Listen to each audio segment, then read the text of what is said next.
Morning students. आज हम परीक्षा पाठ के दीर्घ उत्तरीय प्रश्नों को पढ़ेंगे। तो दीर्घ उत्तरीय प्रश्नों में मैंने पहले भी बताया था आपको कि लघु जो प्रश्न होते हैं उनमें प्रश्न का उत्तर 1 या 2 वाक्य में दिया जाता है और दीर्घ जो प्रश्न होते हैं उनका उत्तर 4 या 5 लाइन या पैराग्राफ में दिया जाता है। तो उसी श्रृंखला में आज हम पहला प्रश्न पढ़ेंगे। पहला प्रश्न है, दीवान सुजान सिंह ने महाराज से क्या प्रार्थना की और क्यों। पहला प्रश्न जो है उसमें 2 प्रश्न जुड़े हुए हैं। पहला तो उन्होंने महाराज से क्या प्रार्थना की और दूसरा प्रार्थना क्यों की।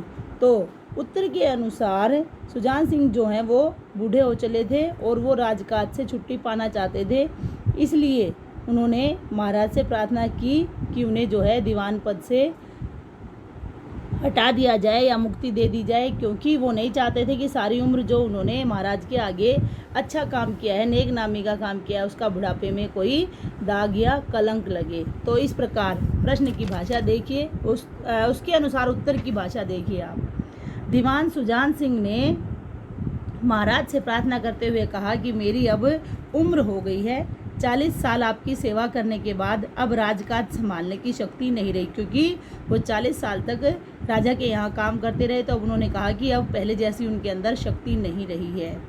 दूसरा, प्रार्थना क्यों की थी। सुजान सिंह ने प्रार्थना इसलिए की क्योंकि वे बुढ़ापे में अपनी कार्यकुशलता पर कोई दाग नहीं लगवाना चाहते थे कि बुढ़ापे में कोई गलती ना हो जाए और लोग मेरे ऊपर कोई जो है कलंक ना लगाएं या कोई प्रश्न सूचक चिन्ह ना लगे, इसलिए वो दीवान के पद से जो है हटना चाहते थे। तो इस प्रकार आपका पहला प्रश्न हो जाता है। दूसरा प्रश्न देखिए, उम्मीदवार विभिन्न प्रकार के अभिनय किस प्रकार और क्यों कर रहे थे।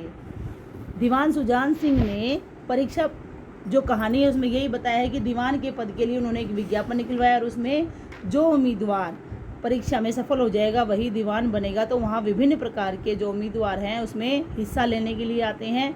तो वो अभिनय किस प्रकार कर रहे थे। अभिनय का मतलब है कि वो दीवान बनने के लिए कैसा नाटक कर रहे थे और क्यों कर रहे थे। तो नाटक किस प्रकार कर रहे थे कि जो उम्मीदवार आए थे वो सभी चाहते थे कि आज हम यहाँ अच्छे दिखें, देखने वाले को ऐसा लगे कि ये बहुत अच्छे काम करने वाले हैं, मेहनती हैं, समझदार हैं और चतुर हैं। तो इसलिए जो वहाँ पर लोग आए हुए थे वो विभिन्न प्रकार के अभिनय कर रहे थे। तो प्रश्न के अनुसार अब उत्तर की भाषा देखिए आप। उम्मीदवार विभिन्न प्रकार के अभिनय इस प्रकार कर रहे थे, जैसे देर तक सोने वाले सुबह जल्दी उठ रहे थे। जो अपने घरों में देर तक सोते थे और सुबह जल्दी नहीं उठते थे, वो यहाँ दीवान बनने के लिए सुबह जल्दी उठने का नाटक या अभिनय कर रहे थे। दूसरा, हुक्का सिगरेट पीने वाले जो अपने घर में सरेआम सबके आगे हुक्का और सिगरेट पीते थे, वो यहाँ दीवान बनने के लिए आए। तो देर रात या रात को देरी को सबके सोने के बाद कमरे में दरवाज़ा बंद करके जो है हुक्का या सिगरेट पीने का नाटक कर रहे थे, जैसे देखने वाले को लगे कि वो कुछ ऐसे ही गलत बात करते ही नहीं हैं। तीसरा, जो अपने घरों में नौकरों के नाक में दम रखते थे कि जिनके घर में नौकर थे उनको परेशान करके रखते थे, वो आज क्या कर रहे थे, अपने से भी छोटों को आप कहकर या मान सम्मान देकर बुला रहे थे। उनको देखकर ऐसा लगता था कि वो बहुत ही समझदार हो गए हैं और उन्हें सभी का मान और सम्मान करना आता है। दूसरा, जो नास्तिक थे वो आस्तिक हो गए थे। नास्तिक मतलब जो भगवान में विश्वास नहीं रखते थे, वो दीवान बनने के लिए लोगों के आगे आस्तिक या भगवान में आस्था रखने का अभिनय या नाटक कर रहे थे। इसी के साथ दूसरा प्रश्न ये जुड़ा हुआ था कि ऐसा सभी क्यों कर रहे थे। तो सभी उम्मीदवार दीवान का पद पाने के लिए ऐसा कर रहे थे।